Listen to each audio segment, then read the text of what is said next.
Hi, I'm Tony Nichols, and welcome to Chamber Chat.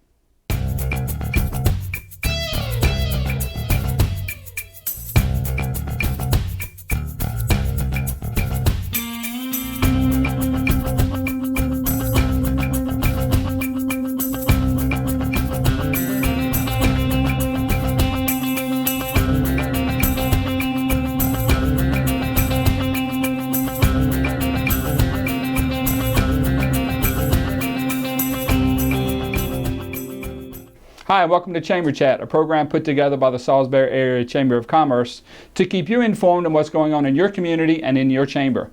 Joining us today is Amy Luppens, Assistant Director for the United Way of the Lower Eastern Shore, and her current President, Cathy Thomas. Good morning. Also with the Chamber of Commerce. Welcome to the program, ladies. Thank you. It's exciting to be here. You know, this is two programs in a row where we've had dual guests. So you're part of a very elite club, but we're not here to talk about that club. We're here to talk about the United Way, and everyone's heard of the United Way, and everyone thinks they know what the United Way is. But there are probably some people out there that may not have a full understanding of that. Amy, could you give us a broad stroke of what the United Way is? Sure. In the simplest terms, we are a local organization helping local people. Okay. That's our purpose. We are part of a national group of United Ways. So there are actually, well, it's national and international. There are 1,800 across the world. Oh, wow. But we're all independent 501c3s. And our focus here, covering Wycomico, Worcester, Somerset, and Dorchester counties, is to help better our community and better the people in our community by giving them opportunities in education, opportunities to improve their financial stability, and opportunities to improve their health.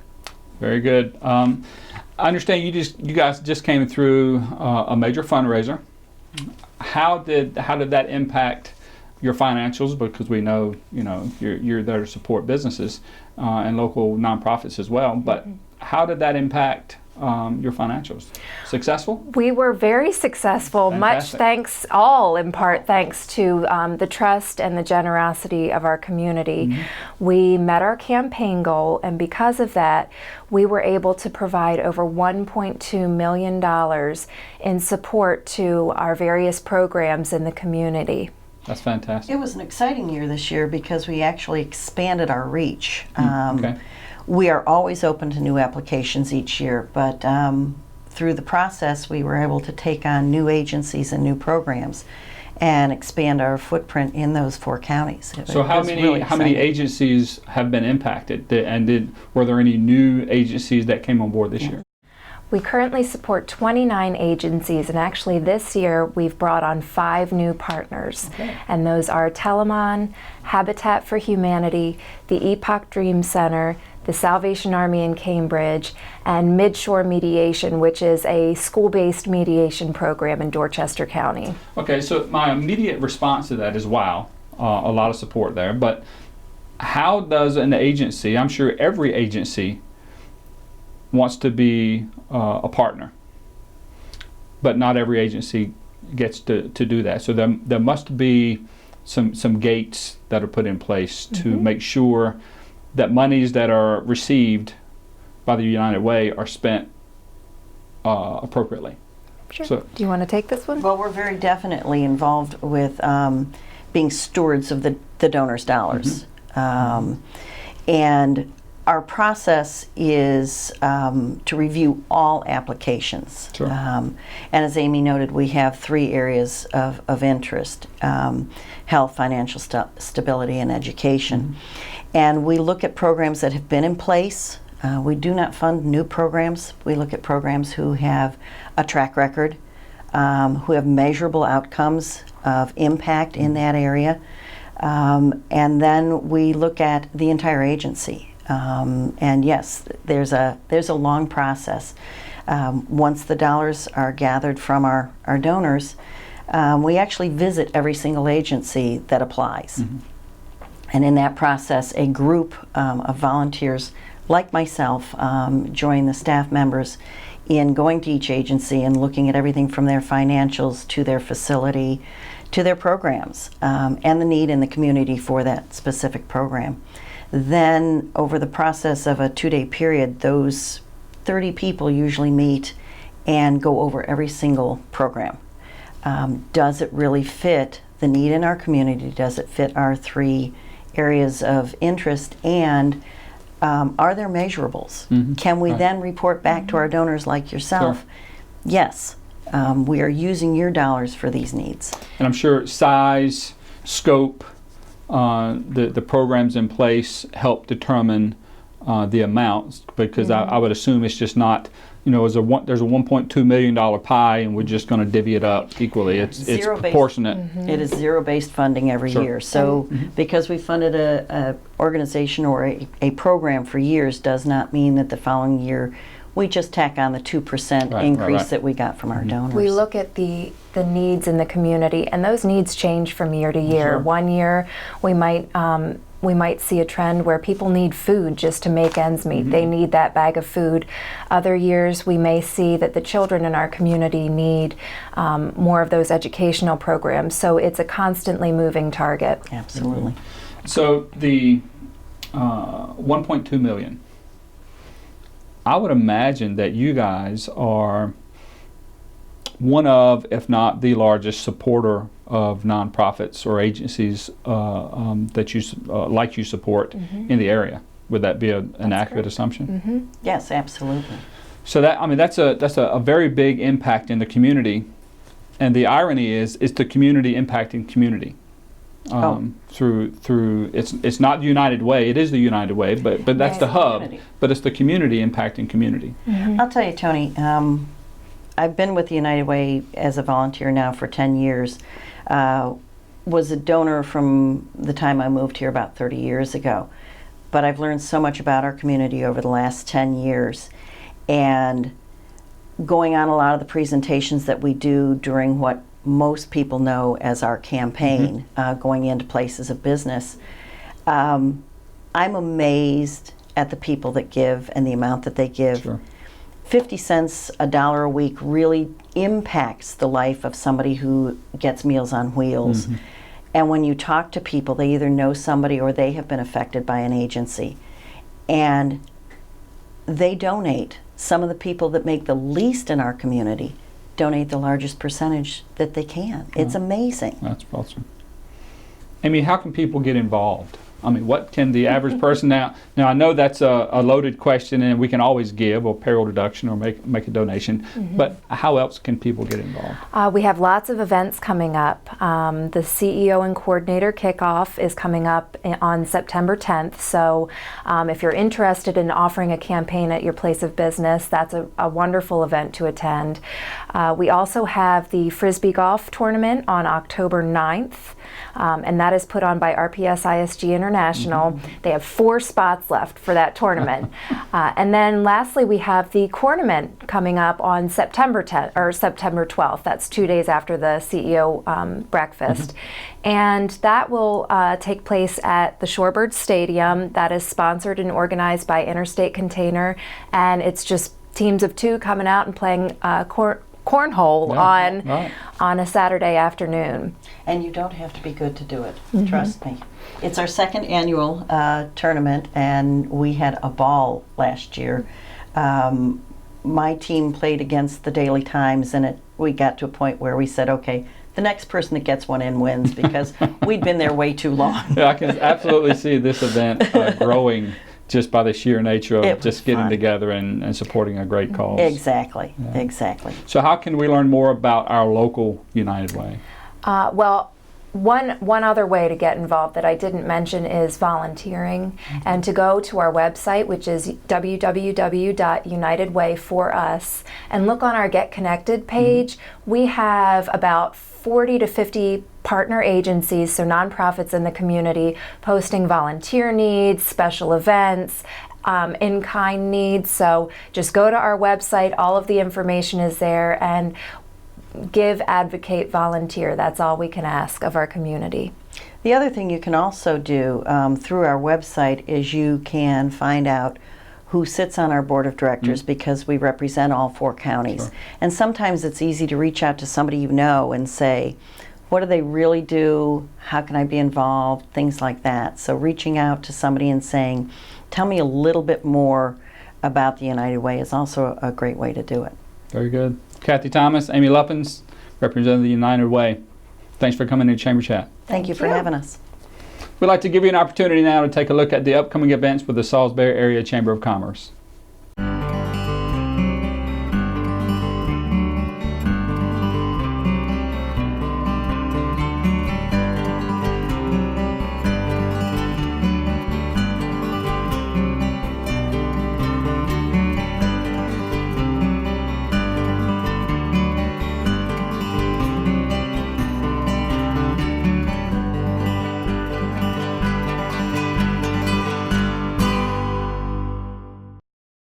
Welcome back to Chamber Chat right here on PAC 14. Joining us now is Jerrona Smith and Jennifer Shahan with Telamon Corporation. And we've had Telamon on before. But first, before we get to tell us about Telamon, I mentioned in the last segment that that was our second ever dynamic duo. And now we have a repeat. Now we have the third ever. So we have a trifecta in the elite club of dual interviewers or interviewees. So welcome to the club, number one, but welcome to Chamber Chat. Thank you. Jerrona, give us a broad view. Many people have worked with or been impacted by Telamon, but can you give us a pretty broad overview of what Telamon Corporation does? Telamon Corporation is a private nonprofit, and we have been here in Salisbury, Maryland for over 40 years providing services, primarily employment and job training programs. But Telamon Corporation, we are actually celebrating our 50th anniversary this year. Wow. We started as a council of churches in North Carolina back in 1965, and we came together to provide services to migrant farm workers. So over the past 50 years, we've grown, and we're now providing services in 12 states, mostly the Mid-Atlantic, Southeast, and also the Upper Midwest. We focus on 4 main program areas: early childhood education, employment and job training programs, housing services, and also other community services. That's awesome. I would have never thought, and many people probably, where a lot of people may have not have ever heard of Telamon, but to have been in the community for 40 years, that's part of the fabric of a community. And it sounds like there's really 4 pretty big spokes in your hub, if you will. Yes. Which of the programs are the largest? Our largest population by funding would be lie in the early Head Start realm, the early childhood realm. Our largest population, if we look at our customer base, it would be more in our employment and training realm. And we operate 2 of those programs here in Salisbury. Those would be our National Farm Workers Jobs Program and our Wicomico County out-of-school youth program. So if the largest one is the workforce program, help me, if you will, define the buzzword workforce readiness, because you hear that all the time, but what does that mean? I know what you would assume that means, but what does that mean? Well, our employment and job training programs have several components. One of the largest part is the workplace readiness component of that. And what that means is it's really the soft skills that employers talk about. You'll hear about the occupational skills that employers need. Employers need somebody, if they're hiring a phlebotomist, they need somebody who can come in and draw blood. That's what they need. But they also need employees who have the soft skills, such as how to work with other people, how to have good customer service skills, good work integrity. So one of the programs that we operate is the workplace readiness program, and it has several different components in it. A lot of times you'll hear individuals think about work readiness as job readiness, how to write a resume, how to write a cover letter, how to do interviewing skills. And we do focus on all of that in our workplace readiness program also, the very critical skills. But we really go to the next level, and we focus on those skills that are necessary for employers to have good employees. You'll hear a lot of employers, they've talked to different programs like ours, and they've told us that if you can bring us somebody who knows how to show up on time, who knows how to have a smile on their face, who knows how to work well with others, who knows how to ask questions when they need a question answered, that those are the kind of employees that are valued and valuable to the employer. So our program that we operate for this, the Workplace Readiness Program, is actually a 36 to 40 hour program. And at the end of the program, they actually do end up with a job portfolio, which helps them go when they're doing their job hunt. but we focus really exclusively or more so on helping them maintain employment. So we can help them get a job, but once they get that job, how do you keep that job? That's what we really work on. So a lot of the programs that we operate in that really have individuals working on time management skills so that they can learn to show up on time. We have them work on organizational skills so that they have the materials necessary at the time that is to do the work, whatever that work is. If the work is you are out working installing cabinetry and you need to have your tool belt with you every day, then we focus on the organizational skills to make sure that you have your tool belt with you every single day while you're there. We work a lot on interpersonal and professional development so that the individuals are able to grow in the companies that they work with, but also that they can work with the team members that are there with their co-employees, their colleagues. I think one of the better parts of our program is at the end of it, when they finish it, they actually have that portfolio, but they also are able to sit for the National Work Readiness Credential. And that actually is a credential. It's nationally recognized, it's transferable, it's portable, and the U.S. Chamber of Commerce actually assisted with the development of it. So it's really one of those things that a lot of employers had a lot of input into this. So the customers that we serve would then sit for that exam and be able to take that with them. Oh, that's fantastic. Who are your customers, Jerrona? Who are the people that you typically work with on a day in, day out basis? The customers that we typically work with on a day in, day out basis range from age of 16 years old up until age of, they could be young adults. So most of them come through, as Jennifer was mentioning. We want to make sure that each one of them, when they're going through our program, that they are work ready. So we work with them. No matter where they come from, they could be a part of one of our programs, the larger program, they could be referred through another program. Sure. So those are typically what our customers look like. So Jennifer, do you guys facilitate the training, or do you do the training yourself, or partner with other agencies in the community? How does that work? Right now, most of the training that we do is actually done in-house by our staff. We have workplace readiness specialists as well as workforce development specialists. And those individuals are trilingual. We provide the services in English, Spanish, and Haitian Creole. And we do it on-site in the job market most of the time. But one of the good things about our program is that we're always looking for volunteers and guest speakers to come on. It really helps with the interpersonal development as well as for the people who are taking the course to learn how to work with people of different cultures and different backgrounds. Jerrona, last question. Jennifer just said you do it in-house, and does in-house mean on-site in your facility, or do you have locations that you would send people to, or is it all just done right there in-house? Right now, we provide our services in-house at Telamon Corporation, which is located within the one-stop job market. However, we do have the capacity to go out to partnering agencies and provide training there. On location for them as well? Okay, so if there's a scenario where you've got a group or the situation would arise where you need to be on location, you guys can do that as well? Yes, we can. That's a big piece that people probably, you hear about all the things that a company can do in-house, but to know that they can take the show on the road if necessary sometimes is a game changer for some people that might otherwise not be able to connect. How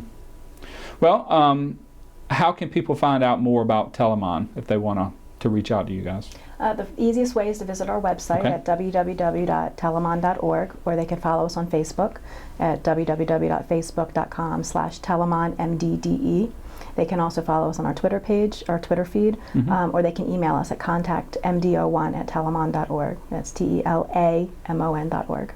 Jennifer, Jerrona, thanks so much for coming in and telling us a little bit more about Telamon. Thank you. Thank you. Thanks for the opportunity. We'd like to give you one more opportunity now to take a look at the upcoming events from the Salisbury Area Chamber of Commerce.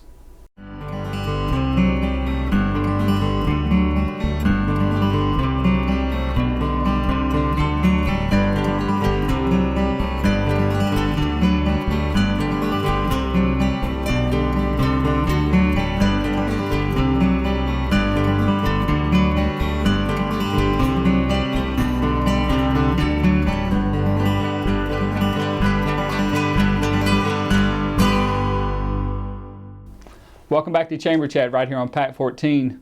Joining us now is a first-time guest on Chamber Chat. That's correct. Yeah, it's the chair of the Marketing and Media Network, Cathy Bassett. Thanks for joining us on Chamber Chat. Thanks, Tony. I appreciate being here. Okay, let's start with the one question that we always start with any kind of network chair that comes on board. Tell us what the Marketing and Media Network is. Okay. Well, we are a group of marketing professionals, I guess you could say.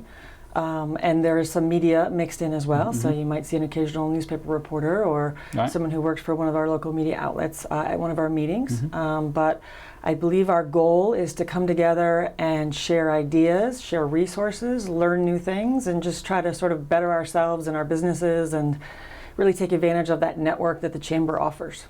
Okay, everyone has the word network, and we have the connotation of networking. What kind of activities go on in your network meetings? Sure. So I've been the chair since about February. So my goal has been to provide speakers that we can all learn something from. We all, when you work in marketing, whether it's social media, public relations, websites, radio, television advertising, all those things, it's constantly changing. And so my goal has been that we get speakers that can enlighten us and really improve our businesses, and we leave there with something that we didn't know earlier in the day. One of the other things that we get to do is we do something called PRER, which is a great thing that the Chamber's been doing for years for any Chamber business who is struggling perhaps with their marketing plan and maybe not feeling like they're doing everything that they can to get their business out there. They will come before our group of professionals and we'll just have a sort of an open discussion on what they're doing now. We'll critique it, we will offer suggestions, and hopefully for them, it's an opportunity to really get some new ideas and some new things that maybe other businesses are doing that they haven't thought of. And it's been, I think, a tremendous resource that the Chamber offers. I brought, last week, in fact, I was at a Chamber meeting, the industry roundtable, where we're bringing Chamber members in to sit down with government officials. And we have an hour or 90 minutes or so where the government officials sit and listen. Yeah. It's hard for them sometimes to do that because of the nature of the beast. But I brought up, there were several people in the room in healthcare that were having an issue with brand recognition, what we are and what we aren't, some of those struggles. And I spoke up towards the end of the meeting and offered the Chamber's resource of the PRER. Because, and again, very much to your description, it's a collective group of people that come from all facets of marketing and media. Right. And the idea of the whole is greater than the sum was the analogy that I gave. Absolutely. And I think in very much that is the case with the PRERs. Right. And I think we include the media in on that as well, because not only do, as marketing professionals, we have to work with the media, but the media is always looking for story ideas, things to write about, positive news. So any opportunity that I think the Chamber has to bring the media in and sit around a room and glean some of the great stories that are happening in our community, I think the Chamber needs to emphasize that as well. Sure. So. You said that one of your focuses has been speakers. Can you give us an idea of the types of speakers that you've had come in thus far, and maybe what you hope to bring in the future? Sure. So, one of the first things I did when I took over was sort of brainstorm some of the ideas and the people I wanted to hear from. So our July meeting, we had Donna Abbott, who is the Director of Marketing and Tourism for Ocean City. And most people maybe are familiar with Ocean City's marketing campaign with Rodney the lifeguard. Yes. Rodney has been all over the East Coast on billboards and radio and television I see him commercials. in Baltimore all the time. Yep, I see him. If you drive up to New York, you'll see him right there on a nice billboard. So, I just wanted to sort of get that idea of how Ocean City markets itself, how they came up with that campaign, and how does Ocean City measure success? How does obviously hoteliers, if they're full every night, that's a great measurement of success. Is that because of Rodney? How do they measure that kind of success when they're spending big dollars on marketing? So that's something that all the marketing professionals in the room, I think, really appreciated. Measurement of success when you're spending those resources, when you're spending your boss's money, or if it's your own money for your own company, you want to be able to measure that success. Also, we had an expert on mobile web design. Google has changed some of their rules. So if you do not have a mobile-friendly website, you are no longer going to be popping up in search engines, 1 or 2 or 3. You might fall off altogether. So as a business owner, if your website is not mobile friendly, you are losing out. So what are the things that we need to know about mobile websites that are going to keep us competitive and high up in those search engines? Yeah, there's a very high degree, I don't know the number, you probably do, the very high degree of searches that are done through smartphones. Oh, absolutely. Mobile media, not computers anymore. My generation and younger, they're doing everything on their mobile phones. Whether it's ordering food, dinner reservation, buying their movie tickets, everything is on their phone.